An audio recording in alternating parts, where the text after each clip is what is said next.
चलिए बच्चों, आज की इस क्लास में आप देखेंगे कक्षा 10 के गणित को।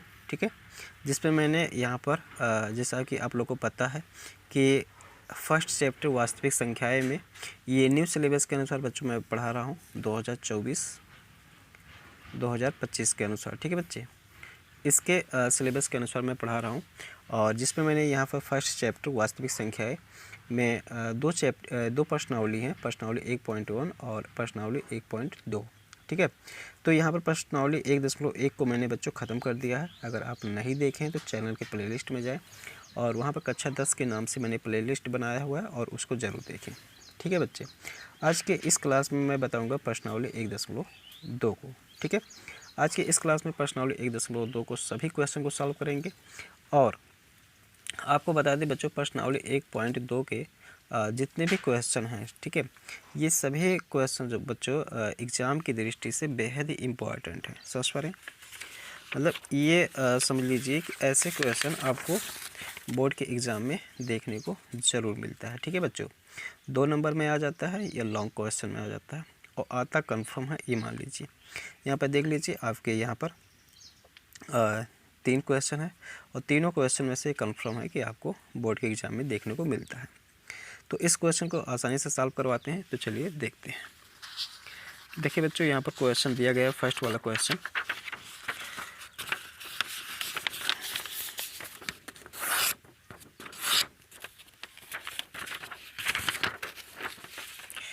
यहाँ देखें, फर्स्ट क्वेश्चन दिया हुआ है कि सिद्ध कीजिए कि √5 एक अपरिमेय संख्या है। सिद्ध कीजिए कि एक अपरिमेय संख्या है। तो देखिए यहाँ पे दिया हुआ फर्स्ट क्वेश्चन, सिद्ध कीजिए कि √5 एक अपरिमेय संख्या है। तो देखो बच्चों, अपरिमेय संख्या सिद्ध करने के लिए आ रहा है, तो इसको हम कैसे करेंगे यहाँ पर ध्यान दें। ये इसका पहला का हल बता रहा हूँ बच्चों मैं। ठीक है, ठीक है, ध्यान देंगे, एक एक स्टेप को बता रहा हूँ। तो यहाँ पर लिखेंगे हम, यहाँ पर देखो ये जब मैं पढ़ता था तो इस चीज़ को मैं, जब ये क्वेश्चन आया था तो इसको मैं ज़बरदस्ती मेथड बोलता था बच्चों की। ठीक है, यहाँ पर ज़बरदस्ती करना है। ज़बरदस्ती ऐसे करना है बच्चों कि जैसे सपोज अगर मान लो आप नीचे हैं और आम का मौसम है और आपकी छत पे आम गिरा है, पेड़ मान लो लगा है, तो आपके छत पे एक संभावना यहाँ पर जताई जा रही है कि छत पे आम है। ठीक है, तो अगर आप छत पे गए, अगर आम मिल गई तो आपकी मानी गई अवधारणा सही थी कि हाँ, हमने जो माना था वो सही है। लेकिन अगर आम नहीं मिला तो इसका मतलब क्या हो गया कि हमने जो माना था वो गलत था। तो इसी प्रकार से हम यहाँ मान लेंगे कि √5 एक परिमेय संख्या है। फिर मैं उसको गुणों को देखूंगा, अगर उसके गुण सही मिलते हैं तो हम कह देंगे कि √5 एक परिमेय संख्या है। अगर नहीं मिलते हैं तो मैं कह दूंगा कि नहीं, √5 एक अपरिमेय ही संख्या है। तो मैं उम्मीद करता हूँ कि आसानी तरीके से मैं यहाँ पर क्वेश्चन समझाने में आपको थोड़ा बहुत हेल्प किया हूँ कि ये क्वेश्चन है क्या। तो देखो, हम यहाँ पर लिख लेंगे कि माना √5 एक परिमेय संख्या है। तो √5 एक परिमेय संख्या, तो यहाँ पर क्या हो जाएगा, √5 = p/q हो जाएगा, क्योंकि परिमेय संख्या को हम p/q के रूप में लिखते हैं। फिर यहाँ पर लिख देंगे जहाँ q does not equal to 0, मतलब q 0 के बराबर नहीं है, तथा p और q सहअभाज्य संख्या है। सहअभाज्य संख्या अर्थात बच्चों क्या हो जाएगा, अर्थात EHCF जो हो जाएगा P और Q का कितना हो जाएगा, 1 हो जाएगा। ठीक है, ऐसा है। ठीक है, ध्यान देना यहाँ पर। अब देखो क्या कर लेंगे, हम इसके दोनों पक्षों का वर्ग कर देंगे। तो यहाँ पर लिखेंगे दोनों पक्षों का वर्ग करने पर। आपको बच्चों बोर्ड की कॉपी में भी एकदम ऐसे ही लिखना है। ठीक है, दोनों पक्षों का वर्ग करने पर। तो देखो, वर्ग करेंगे तो क्या हो जाएगा, √5 का वर्ग हो जाएगा बराबर p/q का वर्ग हो जाएगा। तो यहाँ देखो क्या हो जाएगा, ये देखिए, ये हो जाएगा 5 और ये हो जाएगा p²/q²। ये देखो q² को इधर भेज तो 5 q² बराबर p² हो गया। ठीक है, ये देखो ऐसा हो गया। अब यहाँ पर आपको थोड़ा सा समझने का आवश्यकता है कि जो मैं बात बताने वाला हूँ उस चीज़ को समझने का आवश्यकता है। जैसे देखो यहाँ पर लिखा हुआ पी स्क्वायर बराबर 5 क्यू स्क्वायर। इसका मतलब क्या है, इस पी स्क्वायर का ये क्या है बच्चों, गुणनखंड है। गुणनखंड है कि नहीं है। और जैसे ये देख लो, मान लो सपोज यहाँ पर ऐसे 9 है, इसको आपको लिखना नहीं है कापी में, समझने के लिए। जैसे ये 9 है तो ये इसका अभाज्य गुणनखंड कितना है, 3 हो गया, 3 3 गुणे 3। अब इस 3 से ये कटेगा कि नहीं, विभाजित होगा कि नहीं होगा, होगा। इससे भी विभाजित होगा, ठीक है। इसका मतलब जो गुणनखंड होता है वो उससे जो जिस संख्या गुणनखंड होता है उसमें विभाजित हो जाता है उससे। तो यहाँ पर जैसे मान लो ये पी स्क्वायर है, अर्थात यहाँ पर बच्चों मैं 9 का स्क्वायर लिख दूँ ऐसे, 9 का स्क्वायर लिख दूँ और इधर 9 और 3 का स्क्वायर लिख दूँ ऐसे, ठीक है बच्चे। तो यहाँ पे देखो अगर ये 9 स्क्वायर 9 से विभाजित है, 9 स्क्वायर 9 से विभाजित है, 9 से विभाजित है, तो 9 भी तो 9 से विभाजित होगा, होगा कि नहीं होगा, ठीक है। भाग करने पर पूरा पूरा कट जाएगा। तो इसी प्रकार से यहाँ पर देख पा रहे होंगे कि ये पी स्क्वायर जो है वो 5 से विभाजित है। जैसा कि इसमें मैंने लगाया है दिमाग, वैसे इसमें लगाएंगे, लिखेंगे चूँकि पी स्क्वायर 5 से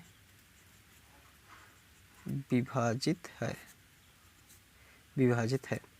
इसलिए पी भी 5 से विभाजित होगा, विभाजित है, इसलिए पी भी 5 से विभाजित है।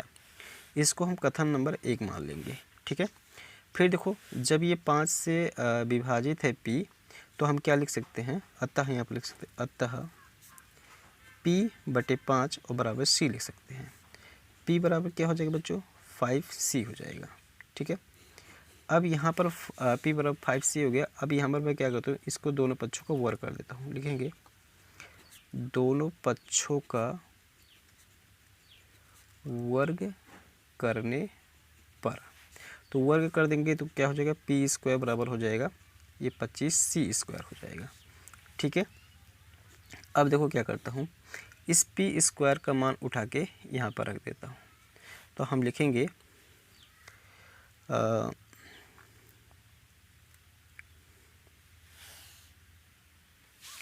तो यहाँ पर हम लिखेंगे बच्चों कि पी स्क्वायर का मान कथन 1 के समीकरण में रखने पर, कथन 1 के समीकरण में रखने पर, तो जब रख देंगे देखो क्या हो जाएगा, यहाँ पर 5q स्क्वायर इक्वल टू हो जाएगा 25c स्क्वायर।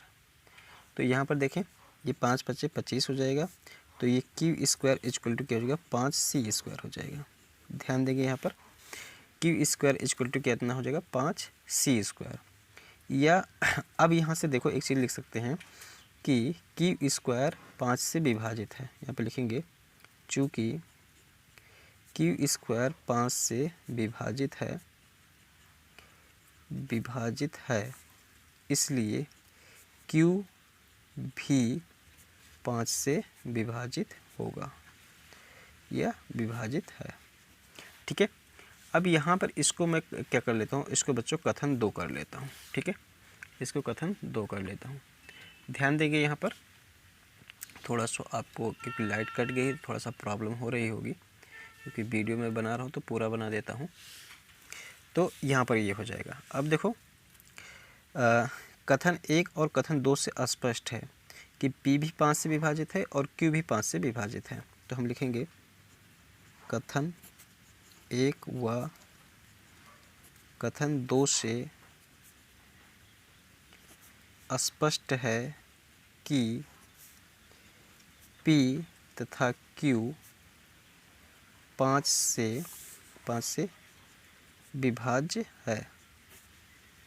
तो बच्चों आपको पता है कि P भी 5 से विभाज्य है और Q भी 5 से विभाज्य है, लेकिन हमने यहाँ पर क्या माना था, देखो हमने यहाँ माना था कि P और Q सह अभाज्य संख्या और उन दोनों में केवल एक ही उभयनिष्ठ है, अर्थात उन दोनों का HCF 1 आएगा। तो यहाँ पर अगर देख पा रहे होंगे, जब 5 से विभाज्य है तो यहाँ पर HCF कितना आ जाएगा, 5 आ जाएगा। विभाज्य है। अतः लिख सकते हैं अतः HCF P and Q equal to 5।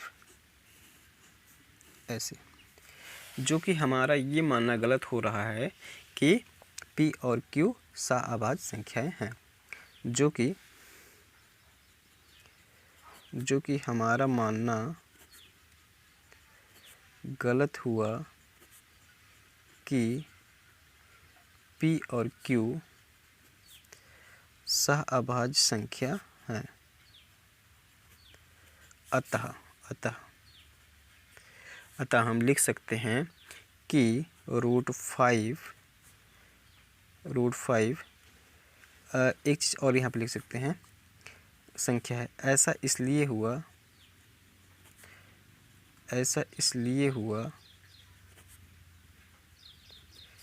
क्योंकि हमने रूट फाइव को परिमेय संख्या माना। अतः यहाँ पर एक लाइन और लिख देंगे बच्चों, यहाँ पर लिख देंगे कि अतः रूट फाइव एक अपरिमेय संख्या है। ठीक है, इसको लिख के और इसको ऐसे ब्रैकेट में कर देंगे। ठीक है, और ये फाइनल आंसर हो जाएगा। तो अगर ये क्वेश्चन आता है आपको बच्चों बोर्ड के एग्ज़ाम में, तो आपको इतनी चीज़ें लिखना है। आपको एक चीज़ और बता दें बच्चों कि ये रूट फाइव अगर रूट फाइव अपरिमेय सिद्ध करने के लिए आता है, यहाँ पर ध्यान देंगे, रूट फाइव अपरिमेय सिद्ध करने के लिए आता है, ये रूट टू आता है, ये रूट थ्री आता है, तो सभी में यही काम करेंगे। ठीक है, केवल यहाँ पर क्या हो सकता है, केवल यही यहाँ पर जैसे रूट फाइव तो रूट थ्री हो जाएगा यहाँ पर, और बाकी सब जगह यही चीज़ रहेगा। ठीक है, जहाँ जहाँ फाइव है वहाँ थ्री हो जाएगा। ऐसे ही आपको सॉल्व करना है। तो उम्मीद करता हूँ कि ये फर्स्ट वाला क्वेश्चन आपको आसानी से समझ में आया होगा। अगर थोड़ा सा भी डाउट है तो एक बार फिर आप वीडियो को दोबारा देखेंगे, आपको पूरा समझ में आ जाएगा। अगला क्वेश्चन देखते हैं, दूसरा नंबर में है।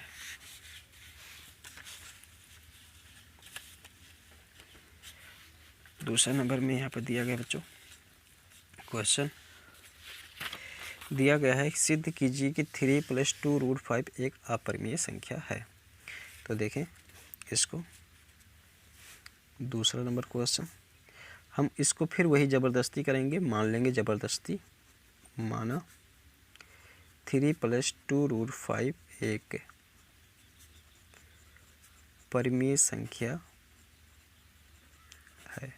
ठीक है, तो जब परिमेय संख्या है तो यहाँ पर क्या लिख सकते हैं, 3 + 2 रूट 5 इक्वल टू P/Q, जहाँ लिख सकते हैं, जहाँ Q does not equal to 0, और यहाँ और एक चीज़ लिख सकते हैं, तथा P और Q सह-अभाज्य संख्या है, और इनका HCF जो आ जा रहा है, HCF P एंड Q का HCF 1 होगा। इतनी चीज़ें लिख सकते हैं। समझ पा रहे हैं, थोड़ा सा बढ़िया रहेगा। अब देखो क्या करते हैं, यहाँ पर 3 इधर है, 3 इधर लेके चले आते हैं। तो यहाँ पर 2 रूट 5 इक्वल टू हो जाए P/Q -3, और 2 इधर गुणा में इधर आएगा तो भाग हो जाएगा। लेकिन इसके पहले थोड़ा सा इसको सॉल्व कर लेते हैं। P - 3Q हो जाएगा, वो बट्टे हो जाएगा Q, ऐसे वो 2 रूट 5। तो रूट 5 इक्वल टू क्या हो जाएगा, P - 3Q, और अपान हो जाएगा 2Q। यहाँ पर ध्यान देने वाली बात है। ठीक है, यहाँ पर ध्यान देंगे ये कि रूट 5 एक अपरिमेय संख्या है, जबकि P - 3Q/2Q ये क्या है, ये बच्चों परिमेय संख्या है। ठीक है, ये एक अपरिमेय संख्या है, यह एक अपरिमेय संख्या है। यह एक परिमेय संख्या ऐसे है बच्चों क्योंकि ये देखो P और Q पूर्णांक हैं। ठीक है, P और Q पूर्णांक है, और पूर्णांकों का जब जोड़ा घटाया गुणा भाग किया जाता है तो हमेशा बच्चों परिमेय संख्या ही आता है। ठीक है, तो ये चीज़ हो जाएगा। तो यहाँ पर देखो अपरिमेय संख्या, क्या ऐसा हो सकता है कि अपरिमेय संख्या परिमेय संख्या के बराबर हो जाए? तो ऐसा कभी भी नहीं हो सकता है। तो यहाँ पर हम लिखेंगे चूँकि √5 एक अपरिमेय संख्या है तथा P-3Q/2Q एक परिमेय संख्या है। ठीक है बच्चों, ऐसा लिख देंगे। अब फिर आगे लाइन लिखेंगे यहाँ पर, अतः यहाँ पर लिख सकते हैं √5 does not equal to P-3Q/2Q, ऐसे, मतलब ये इसके बराबर नहीं है। तो यहाँ पर फिर हम लिख देंगे कि यहाँ हमारा मानना गलत हुआ कि 3 + 2 √5 एक परिमेय संख्या है। तो जब ये गलत हो गया तो इसका मतलब ये परिमेय संख्या नहीं है, तो ये अपरिमेय संख्या है। अतः 3 + 2 √5 एक अपरिमेय संख्या है। अपरिमेय संख्या है। वही बात होगी कि बच्चों आप छत पे गए, आपको छत पे आम नहीं मिला तो कह देंगे कि आम नहीं है भाई। अगर मिल गया होता तो हमारी माने की अवधारणा सही हो जाती कि हाँ हमने जो माना था वो सही है। ठीक है, अगला क्वेश्चन देखेंगे। अगला क्वेश्चन देखो लिखा हुआ, तीसरा नंबर, सिद्ध कीजिए कि निम्नलिखित संख्या अपरिमेय है। तो 1/√2 दिया गया है, तो देखें इसको कैसे सॉल्व करेंगे। देखें तीसरे का क्वेश्चन का फर्स्ट यहाँ पर लगवा रहा हूँ। इसमें भी वही काम करेंगे, ज़बरदस्ती वाला। माना 1/√2 एक परिमेय संख्या है।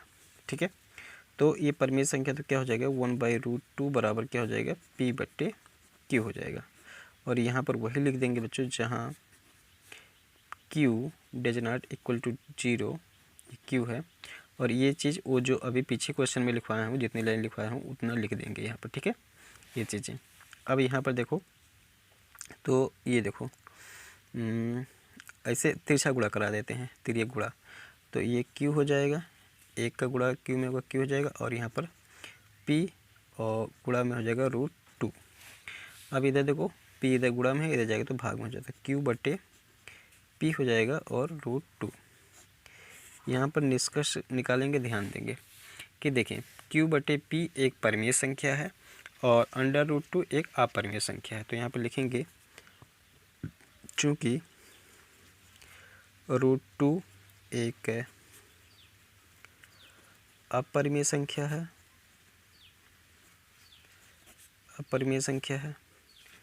और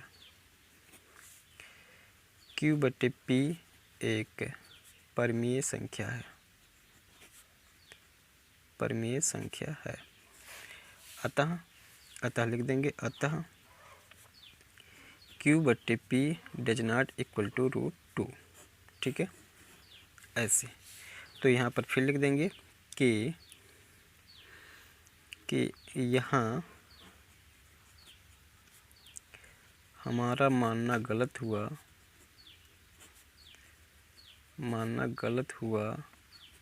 कि 1/√2 एक परिमेय संख्या है।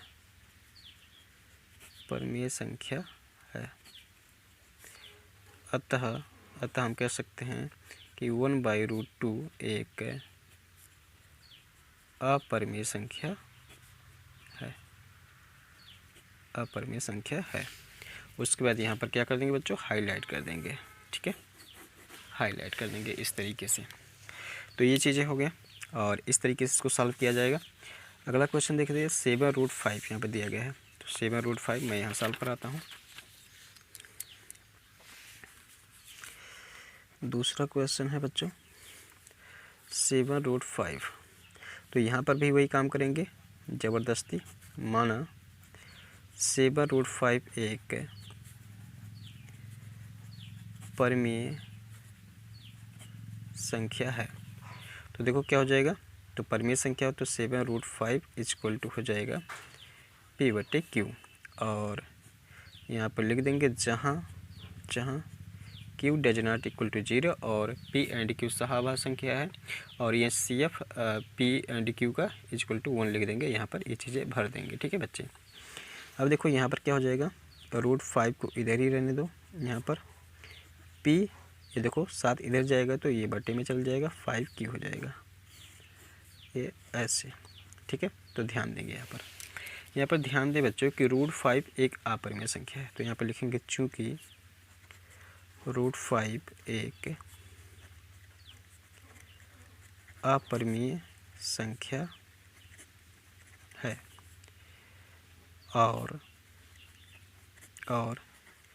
P/5Q एक परिमेय संख्या है। ठीक है, तो यहाँ पर क्या ये दोनों कभी बराबर हो सकते हैं? परिमेय अपरिमेय नहीं हो सकते हैं। तो यहाँ पर हम लिख सकते हैं अतः √5 does not equal to P/5Q, ऐसा हो जाएगा। ठीक है, तो फिर लिखेंगे यहाँ हमारा मानना गलत हुआ कि 7√5 एक परिमेय संख्या है।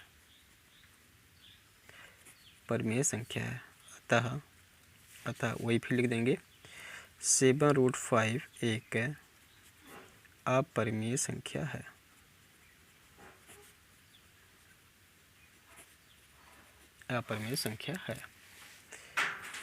ऐसे। ठीक है, अगला क्वेश्चन देखेंगे। एक क्वेश्चन और बचा हुआ है यहाँ पर बच्चों, 6 + √2। तो 6 + √2 के लिए यहाँ पर जगह है। चलो मैं यहाँ पर थोड़ा सा लगवाने की कोशिश करता हूँ। यहाँ देखिए, तो तीसरा नंबर क्वेश्चन यहाँ पर है। तीसरा ये है 6 + √2। तो यहाँ पर वही चीज़ हम कर लेंगे, माना ज़बरदस्ती 6 + √2 एक परिमेय संख्या है।